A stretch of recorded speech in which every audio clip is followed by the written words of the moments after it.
মাধ্যমিক নিয়ে এবার আরও কড়া সিদ্ধান্ত নিল মধ্যশিক্ষা পর্ষদ।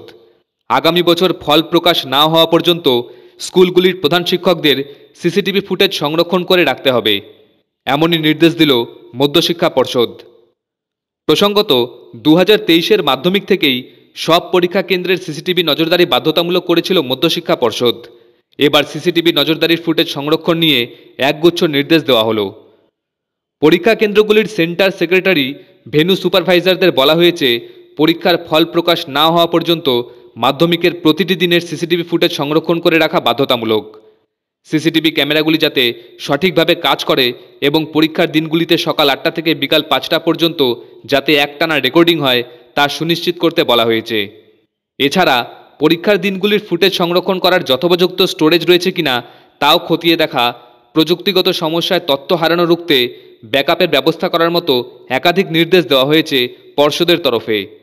একই সঙ্গে জানিয়ে দেওয়া হয়েছে, রেকর্ডিংগুলি স্কুলের প্রধান শিক্ষক বা সেন্টার সেক্রেটারি বা ভেন্যু সুপারভাইজারদের দায়িত্বেই থাকবে। নবম শ্রেণীর রেজিস্ট্রেশন প্রক্রিয়া যাতে সময়ের মধ্যে সম্পূর্ণ হয় তা নিশ্চিত করতেও কড়া অবস্থান নিয়েছে মধ্যশিক্ষা পর্ষদ।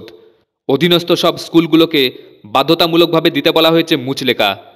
বাধ্য হয়েই নবম শ্রেণীর রেজিস্ট্রেশনের ক্ষেত্রে মুচলেখা দেওয়ার সিদ্ধান্ত নেওয়া হয়েছে বলে জানিয়েছেন মধ্যশিক্ষা পর্ষদের সভাপতি রামানুজ গঙ্গোপাধ্যায়। বিজ্ঞপ্তি অনুযায়ী একটি 10 টাকার নন জুডিশিয়াল স্ট্যাম্প পেপারে দিতে হবে মুচলেখাটি, যা জমা দিতে হবে মাধ্যমিকের অ্যাডমিট কার্ড বিতরণের জন্য আয়োজিত ক্যাম্প অফিসে।